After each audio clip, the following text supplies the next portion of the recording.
welcome. This is the Concert CPA podcast. I have David Podell with me today, and we've known each other for several years now. I sought out an expert in the field of defined benefit plans, which sounds so boring, but is actually super exciting and an amazing tax strategy. And I had learned many years ago that it's a great, great tool for high net worth entrepreneurs. And I wanted to find someone that had high integrity, understood some nuances of them, which we can talk a little bit more about that as we go. There's some insurance nuances, there's some healthcare nuances that can get really tricky. And that's how I found David. And he has been such an excellent resource to us. He's a preferred vendor for us in the tax advisory software Tax Plan IQ. So welcome, David. Thanks for being here. I know you've done this for a long time. You've got probably over 20 years of experience. What brought you into this field, and what are you passionate about here? Thanks for having me, Jackie. Yes, we've been working together for some time now. I was a regular generalist financial advisor for a very long time, and realized in that specific space, things started to get commoditized in what different advisors were doing. We got involved in a cash balance plan many years ago, and when I looked at the design, tried to figure out what was going on, started asking questions, wanting to understand everything. I then realized that every one of these designs were different from the next, and there were a million different answers. And I saw this big puzzle of pieces, and nobody could really put all those pieces together and simplify it. Mm-hmm. And we started doing some more of these plans and then said, okay, this is an area we want to go down. This is a niche. It's a specialty. It needs to be filled to the extent of having a consulting type place where someone can go to and use as an outsourced resource to make these plans successful, find the right design, and put that plan in place. There are so many different areas that need to be quarterbacked between a financial advisor, a TPA, actuary, record keepers, platforms, and nobody was actually doing that.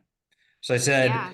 let's go dive in all in on this. And it's interesting, it's fun, and I love educating entrepreneurs, business owners, and tax advisors, as well as financial advisors on this space. Yeah, you've done a lot of educational content. I know that you've been featured in Forbes, some stuff with the American Institute of CPAs, CPA Practice Advisor, things like that. That's really cool. So let's take a step back and, in very layman terms, let's define what is a defined benefit plan. So the way I like to explain it in the simplest form is if you could take your 401k and put in 5 times more, 10 times more, 20 times more contributions, instead of a $20,000 contribution, now being able to put in $100,000 up to $1 million. If you think about it in that sense, that you have the ability to put in a lot more money into a retirement plan, supercharge what you're putting away for retirement, get a huge tax deduction for doing so, and have a whole bunch of other benefits, like you mentioned earlier, that could go along with it. That's the simplest way to describe defining that future benefit and doing this. This is in its own one of the tax strategies. I know in Tax Planning IQ, you have so many different strategies. This is one of those strategies that can provide the largest benefit in tax savings. Yes, it sure can. So it's a heavy hitter. So defined contribution plans like a 401k, to make it very simple, you're literally just defining the max amount per year that you can contribute to the plan. We're talking about something that you can fund a lot more up front, and you're really defining the benefit they get later down the road, right? So I like to call it a 401k on steroids. Now, I first started doing these, I thought you had to have a 401k to have a defined benefit plan. How does that all come together? So many of our plans are combination plans. If there's a 401 in place, we try not to disrupt it, but it does need to get involved in the plan. It does need Hmm. to be looked at. There's also a profit sharing component to a plan, and then there's also defined benefit. You can do a solo defined benefit plan. You could do a solo cash balance plan. You do not need to have those other components. A lot of times you can layer them together, and it adds a totally different layer or additional benefits to layer them together. So it Hmm. just depends on that design. Like I said, different from an on-the-shelf product like an IRA, a simple, a SEP, a 401, it is going to be based on a plan design. And every one of the actuaries and TPAs that we work with use different designs. And what we try to do is find out what the client's trying to accomplish and then find that best design that's going to fit their situation. Hmm. And so the older someone is, the more essentially on this kind of scale that people can fund in the account at that point. So if someone's starting at age 30, they're going to have less of an opportunity. But what does that amount look like for people? What's kind of like the minimum and maximum that you see people doing? And what does that age range look like? Yeah, so I'll give you two examples that are actual cases that are very recent on somebody that's younger in their 30s. And this shows, I like to use this because it shows the difference between the multiple designs. So someone in their 30s, we went to one TPA, looked at one actuarial design, they could put away $100,000. Another one said 150,000. They pushed it. We went to a third design, same person, $220,000. Wow. So big difference. This person is actually, I think, like 29. So Okay. very young, right? Another recent case that we just did where we doubled up the plan years, which is a unique design to do. Client is a solo practitioner doctor, is 60, and in the first year, we're putting away $980,000. Mhm. Every year after, we're going to 550,000. So that's a case where we front loaded Okay, so a you like big front year. loaded a couple years. Yeah, I remember because we did one together. I think that we were able to front load one of our clients for 3 years and they funded 1.2 mil. And that's all tax deductible in the year that it's contributed in the plan, which is pretty amazing stuff. And what's great about that is because the design is done that way, you're not, it doesn't mean that you can't fund next year. You are Mhm. funding the year after and the year after and the year after. You're just funding at lower levels. Okay. That works for certain people in a certain way. It just depends on what someone is trying to accomplish. We did another plan recently for somebody that wanted to put money in once and not put money in ever again. They were going to Oh, actually retire. So the funding was set up to fund for this year with future funding for the next 2 years at $0 and then closing the plan in that third year and rolling all those assets to an IRA.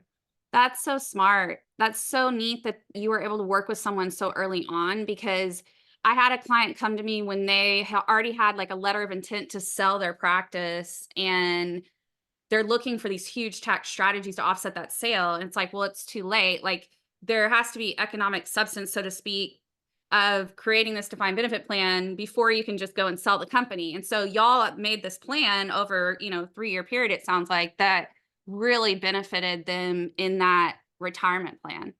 Yeah, I mean, we've done a whole bunch of things where there's been liquidity events such as sales. For just for example, we've had situations where we put a plan in place and then we move that plan to the person's individual corporation because they might be getting consulting income even after Hmm. they sold. We'll move the plan off of that main company to a different one. So there is a lot of different strategies and different ways that things could be done. I think the big thing is a lot of times people say, I'm not sure that there's a commitment and funding. There is a lot of flexibility.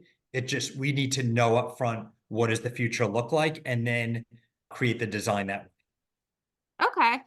So, I mean, I've heard people say you need to have a good 8 to 10 years of steady contributions to this plan, but it sounds like that's not even really the norm anymore. It's about just tell us your end goal and we can see how that becomes reality. Yeah, we want to know about cash flow. It really is the most important thing because there's the balance depending on how mature that business is. The balance is between keeping cash flow to keep growing the business, cash flow for paying taxes, and cash flow to put away money into strategies to reduce what you're paying taxes. Hmm. So we've seen situations, we'll set up plans where the tax advisor will say, okay, take your estimates, cut them in half, take that half and put it into the plan and pay the other half to estimates. Some will say skip two of the estimates. Some will, put in as much of the money in the plan as they can to bring the tax, there are so many different ways, but we want to figure out what's that comfort level. And it doesn't have to be as high as $1 million plan. We've actually gotten some very big plans with very high profits, and the even $1 million on something like a $30 million or $20 million profit, the owners are really interested in because it's still saving a good amount of money. Sure. Uh, Yeah. on, I mean, on let's say someone's in a 30% effective rate plus state taxes is maybe 10% if you're, Californian. You've got 40% savings on a mill, which is 400K in 1 year. That's awesome. Yeah, we've seen them, and we're seeing the plans from all over the country. You would, well, how could you get so many plans in Florida where there is no state taxes, and we get a ton there? It's just because Hmm. if there's a pro business and they can do something to reduce their taxes, then they're looking into it. Yeah. Now, at what point? So some people are probably listening and thinking, "Oh, this is awesome. I want to do this," but maybe they only have $10,000 a year they can put into. When does it become actually like the cost benefit become there for somebody? Is it 50K? Is it 100K a year? What does that look like? Yeah, I really think it's like 100 to 150,000 is the Mhm. amount that they're going to be putting away to really lead to this. And the reason is because let's just take a solo, for example. They could do a 401 and profit sharing, and they could get close to 100 in there, close enough. It's good enough. It's when they say, well, I can do 100 consistently, or I want to start at 100 and grow it. And that's really the numbers that we see. We did all over the map though. Sometimes people are worried about, I don't want to go and put that kind of money away. And I'll say start at this number because Mhm. based on what you're doing, I see your business is growing. I see the numbers are there and you're gonna want to keep adding more. You just need that comfort level to get there. So if you're under those numbers, it's 401 and profit sharing are probably going to be a better fit. Mhm. And we're happy to talk to anyone about, what works and what doesn't. How do you tend to tell people to estimate for the cost involved that, of this ROI that they'll get? Is it a certain percentage that they have in costs, or does it tend to be more flat fee? How does that work in the industry? So when we talk about costs or when we think about costs on our end, for us, we're thinking about costs as what do we have to give away? And that's efficiency. It's not fees. So fees is going to be separate. When I talk about costs and efficiency, let's just say you have 10 employees or 5 employees. Is the owner getting 95% of the benefit and giving away 5% to employees? I feel like cash balance defined benefit combined with the other plans, they're really they're an owner's benefit. You're enhancing the owner's benefit. 401k is an employee benefit. Mhm. And as an owner, you can benefit from it, but it's not a huge tax benefit at $20,000 to put money into a 401k. One of the strategies we advocate for is use the defined benefit side for your deduction. And then on the 401, put all that money in a Roth because you don't need the deduction anymore. You can use the big Mhm. bucket for the deduction and then save after tax money on the 401 Roth side. So that's a huge planning piece and a planning tool that's very beneficial. But from an back to the efficiency standpoint, if you're giving 5% to employees or 10% to employees, that's really the cost. Generally, we want to find plans where the owner's getting, or we want to look for designs where the owner can get 80% or higher. Okay. Sometimes it's 98%, sometimes it's 86%. When it becomes lower than that number, it really it depends. You want to give that away. Is Mhm. it is the benefit there? From a cost standpoint or fees, back to the going from efficiency, excuse me. So there's fees involved because there's a lot of moving pieces.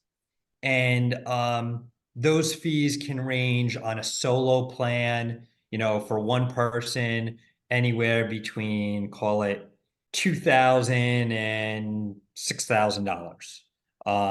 They're kind of, it depends on what's going in, what's involved, but they're not right. So let's Mhm. just say on average for a solo, $4,000 to $5,000. Um, and that, start up and then you have ongoing every year. There's a lot of moving pieces, there's a lot of people involved, so it's not a high cost thing. Now, if you have 20 employees, you could have a fee of 7 to upfront in every year. Mhm. But you might be putting away also three to $500,000 or more, and getting 90% of that benefit. So the benefit is there. The cost or fees of doing it are not that high. They are there though. There is a lot involved, but on average, we're seeing on most plans 6-figure in taxes. Awesome. Yeah. Now, can defined benefit plans be self-directed, so to speak, like 401ks? So we get questions all the time. And I will say, I've always said it doesn't really matter what you put in the plan return wise, because you're making 30 to 50% on your money the second you put Right. Like money your into this immediate box. tax Right. savings is your major benefit. And then anything else is just icing on the cake.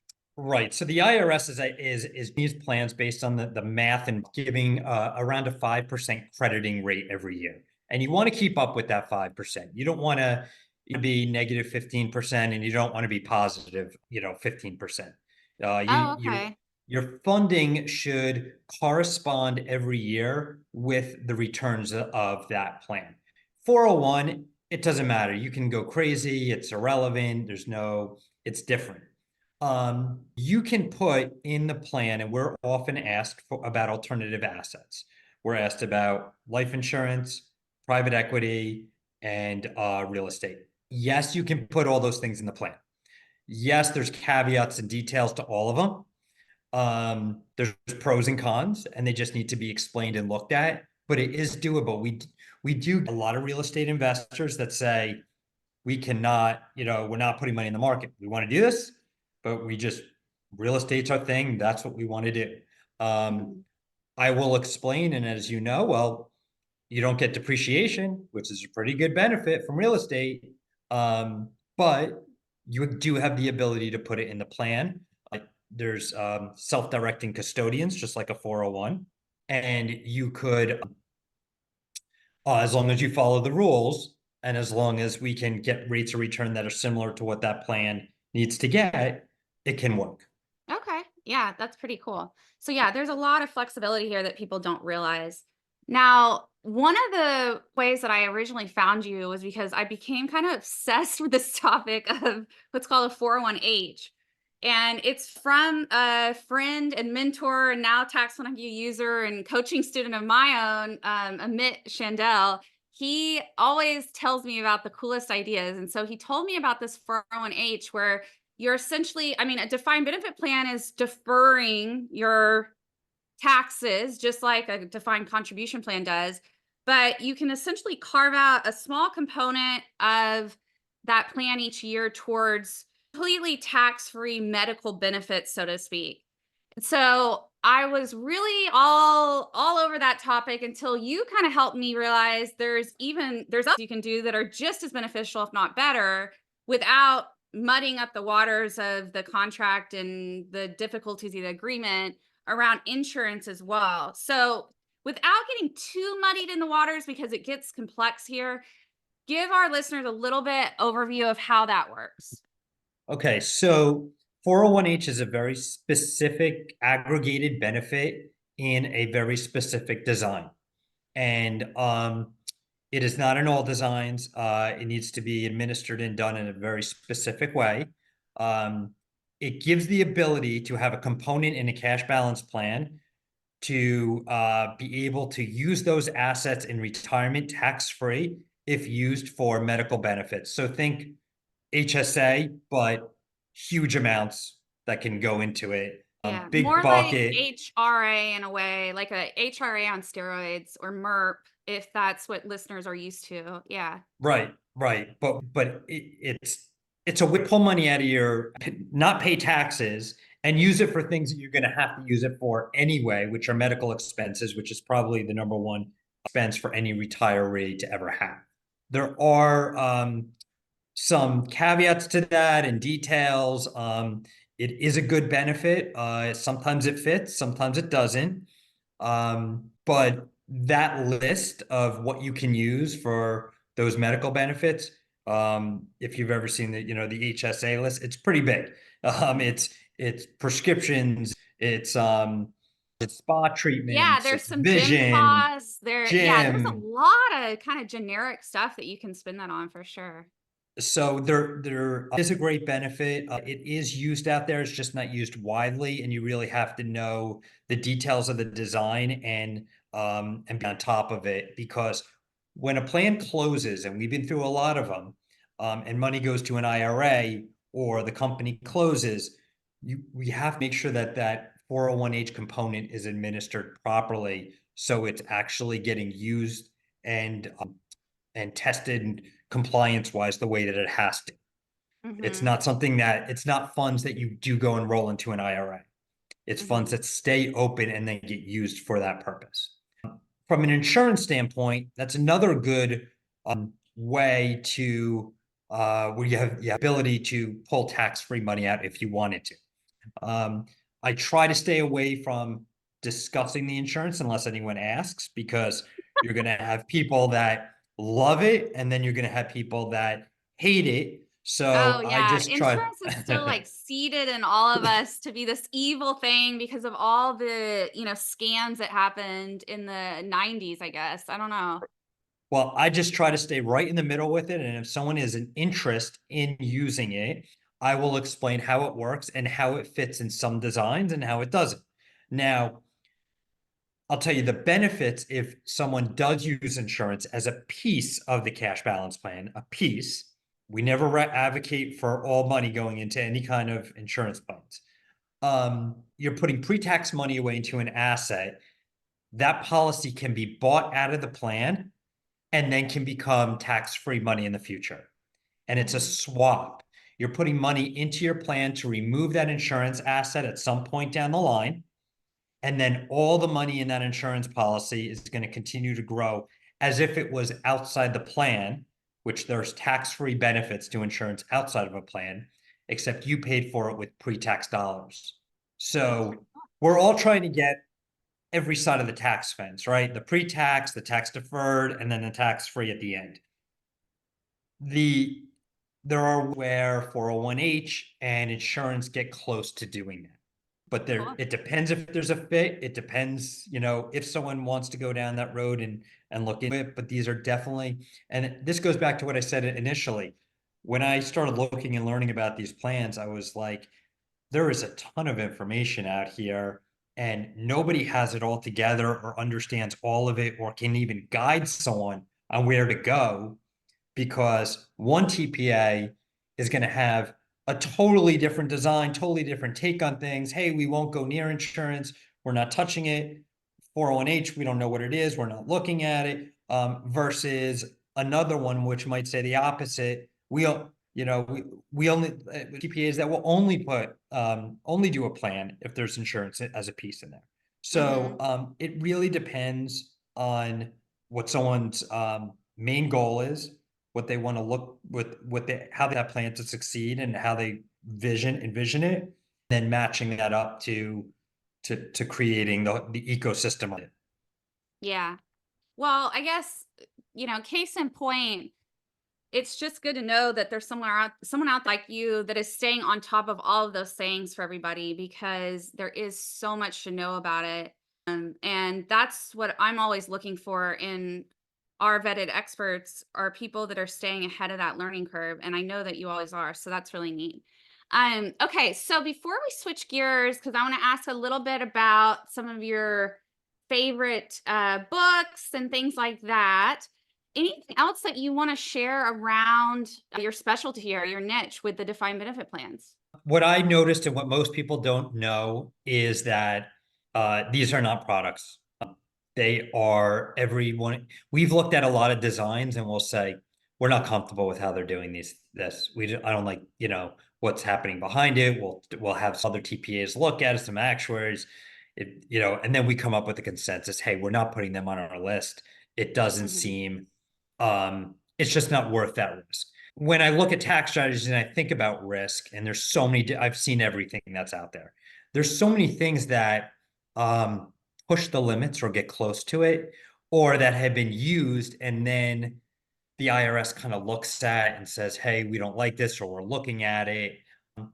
Defined benefit has been around forever, and it's never an issue. It's not something that's um, crazy and new, and you're going and pushing limits and numbers. Yes, these plans could get audited, but again, if they're in compliance, there should not be any issue as long as that design is not, really, really trying to do something that shouldn't be done. Like I said, all the designs that we look at, we don't want to really talk to an actuary or learn about a new actuary that is doing the same thing as somebody else that we already know that they're doing. We want to learn about, that's what I've sought out, to learn about what is this design? Why is it different? What are you doing different? That way we know, okay, here's who we look at for this specific situation. Hmm. Okay, cool. Yes, if whether advisor that's interested in doing this or a taxpayer yourself or entrepreneur and you want to talk to an advisor about it, David and his team are a great resource for that. David, how would people reach out to you if they wanted to talk about their options? Because it's not super straightforward. Like, oh, you're 45, you can contribute 200 a year. There's a lot of factors, and you include a whole proposal for anyone interested, which is really neat. Yeah, and we keep our proposals really simple too. We make so it's easy to understand. We're not going and creating a spreadsheet of who gets what and all these employees and all this stuff. We simplify something that's very complex. And I find that the more complexities that we get into it, people kind of they get to a point and they shut down. Everyone wants to wants the answer. How does it work for me? How does it benefit me? What are the steps forward? What are the costs? So that's how we try to clarify that. We have a intake form and proposal request on our site, which we Which can, is what's the it's site? businessbenefitsconsultants.com. Beautiful. All right. Yep. We'll include Might that in the show be notes. Yep, businessbenefitsconsultants.com. You can go there and there is something that says client zone proposal request. You could send an email or reach out, just say, hey, I have a situation. I want to talk to you about it. And we'll jump on a Zoom for 5 minutes, gather some information, then probably ask you for that intake. Or if you do fill out an intake form, we're still going to talk to you specifically. We want to know more about what those goals are and how you want the plan to look. Yeah. And one other thing we didn't even talk about, which is important, is when you have to do this. So the Secure Act has made it a bit more flexible in regards to funding opportunities on this. Is that correct? Like when you have to do it, whether it's year end versus the tax deadline the next year. Yeah, right now we're working on a lot of 2023 plans. Anyone that's on extension has really, I'm going to say up until around the summer to even get the plan in place and funded. They don't have to really fully fund till they file, and they could still get that deduction from 2023. We're That's amazing. Yeah. recommending, And we're in right now, just in case right? our listeners don't know. Yeah, and we're recommending looking at this stuff now because that way you don't have to come up with a check right away. Creating a plan right now, having it in place, and then funding over time till tax deadline is still going to get you that 2023 deduction. I had a meeting this morning though, and it was 2024. And that person's in a great situation because now they have this entire year of 24 and into next year's filing Yeah. to get funding in. So they just on a quarterly basis want to be able to put money away. It Yeah. This allows them to really control cash flow and put a lot more away than coming up with a check between now and tax time. Yeah, that's really neat. Okay, awesome. All right, so let's shift gears a little bit. I love to ask about, because I'm an avid learner, what is your favorite book, or a book that you think that our listeners, between accountants and entrepreneurs, you're like, you must go read this if you haven't in your lifetime? So I read everything and all the self-help stuff and every book I've read. I have for a long time been on this kick about with Ben Hardy. Have you heard of Dr. Benjamin Hardy? Oh yeah, I've got all his Got all the books. books. Yeah, all the So books, just read 10 times. yeah, I love 10 times. I mean, I keep going back to all of them. His Yeah. YouTube videos, anything that's new that comes out. Yep, This is that's one my of the older favorite. ones. Personality isn't permanent. One of my Yep. favorite ones. Yeah. Yep. The T is easier than 2x. I went strategic coach many years ago. So Dan Sullivan, who he wrote that book with, Hmm. I knew Sullivan for years. I was in the strategic coach program for at least I think 5 years. Very Um, cool. and big advocate for any of your listeners too. Strategic coach. Have you heard? I have, Have you? yeah. I've considered it myself. I've just been through, it's always like, which coaching program am I going to do when, right? Yeah. So I've done a lot of everything, tried everything. I will say strategic coach is definitely, from an entrepreneurial standpoint, one of the best things that I ever did. And I did it many years ago. I do personal coaching now. I've had a personal coach ever since then. So Mhm. I've never not been without coaching. And I think anyone that is running their own thing and entrepreneurial and paving their own path and wants growth and organization, coaching is and personal development is a key component. It always has been in my life. So Mhm. from a mental standpoint, and I know you're big on mental stuff. It's been at least 10 years that I've done transcendental meditation. Oh, yeah. That's twice a day, 20 minutes a day, never miss. And it's probably been about 10 years that I should never miss. The days that I don't do it, or scheduling wise, it can't happen, I feel totally different. So Wow. it's one of those things that it has to get done, and that 20 minutes in the morning, 20 minutes at night. So big advocate on the mental side of meditation. So what do you use? Is there a particular app, or was there a book or a particular guru that you base this off of?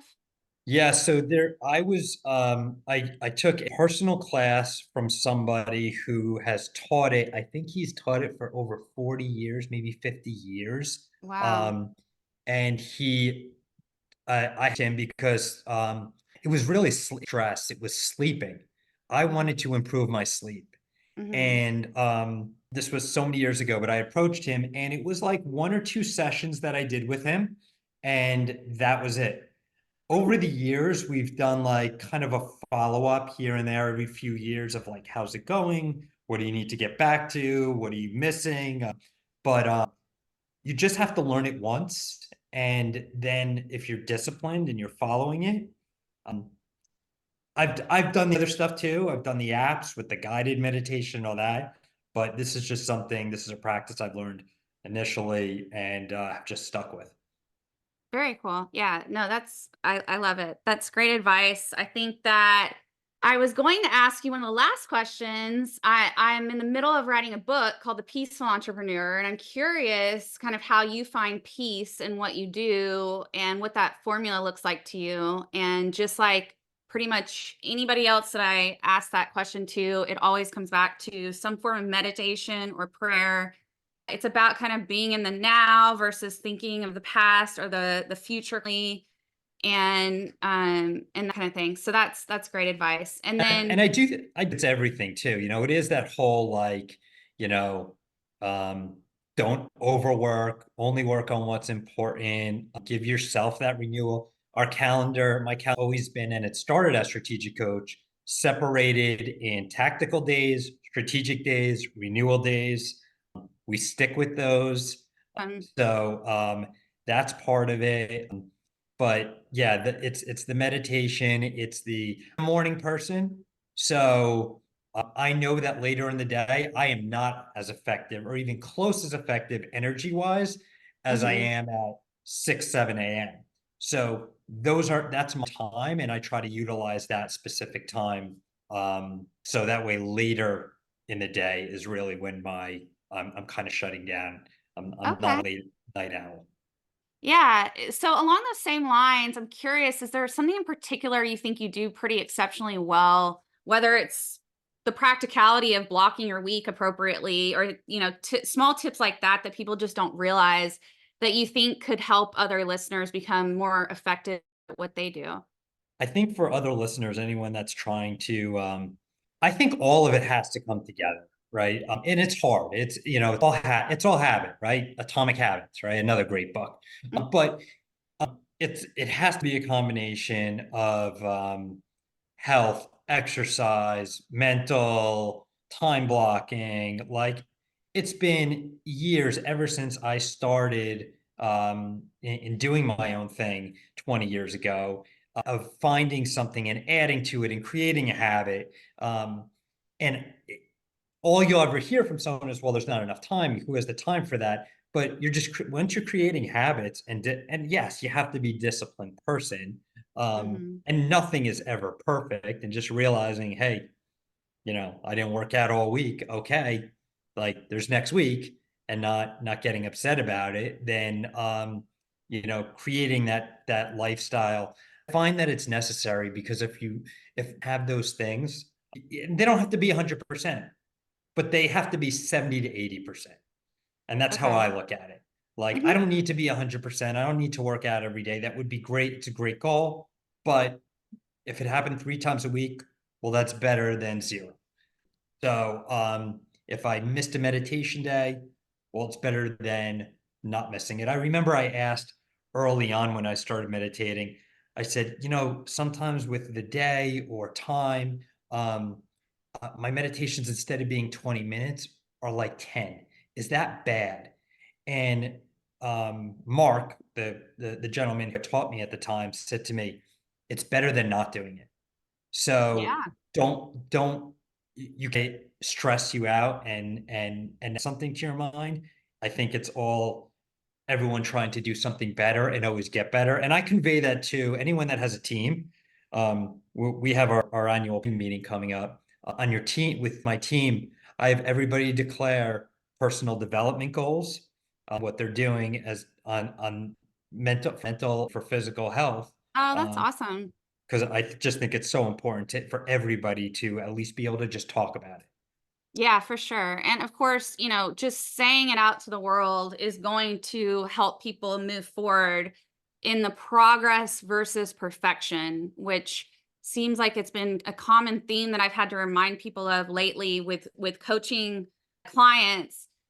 Any progress is better than nothing, and especially in our industry, accountants were those so A-type personalities, we want that perfection. And it took a coach to tell me progress is always better than perfection, and it to finally sink in for me to actually have the big results and the big dreams and like get to the places that I really wanted to be, because I was just so stuck in like, oh, I didn't do this exactly the way I wanted to do it, and so I didn't do it well at all, right? Yeah. And so get there. And with that, back to Ben Hardy, that's the gap, right? Mm, Between the gap and the gain, where we start to go and live in the gap. So I do find that the meditation, the blocking of the days, and just to go back to the blocking of the days, I said, I can't do strategic day and not have meetings on that day. I just can't do it. It's not working. So what I tried to do was like, let me time block a morning for this, afternoon for that. mhm, That didn't work for me. And it didn't work for me because when I'm strategic and working on projects or on the business, I couldn't switch my mind to go now client facing. Hmm. So it forced me to say, this has to be the day. And Yeah, the tactical day that's client facing, that has to be that day only. So I learned for me personally, and everyone has something different, but I guess it's just we're all trying to get better. for sure. Yeah. That's what I always tell people in whatever they're learning or getting coached on. Don't necessarily make it 100% because you're going to have your own little nuances to it. Take about 90% of that concept and then put your own little tweaks and 10% on it. And especially with time blocking, I think that you can really take it to a really neat level. Um, all right, awesome. Well, we're coming up to the top of the hour. We've heard all about defined benefit plans. Hopefully, I jazzed up some other people, or enculturated people into this method that they haven't heard of before, or maybe thought was too aggressive in the past. I love what you said about it being around forever. And no, it's not illicit transaction. That's probably the first question that I'm going to get after this podcast. The IRS is not focusing on it. It's a tried and true method. And David and his team take great care in assessing the risk of it and helping you make the right choice and go down the right path.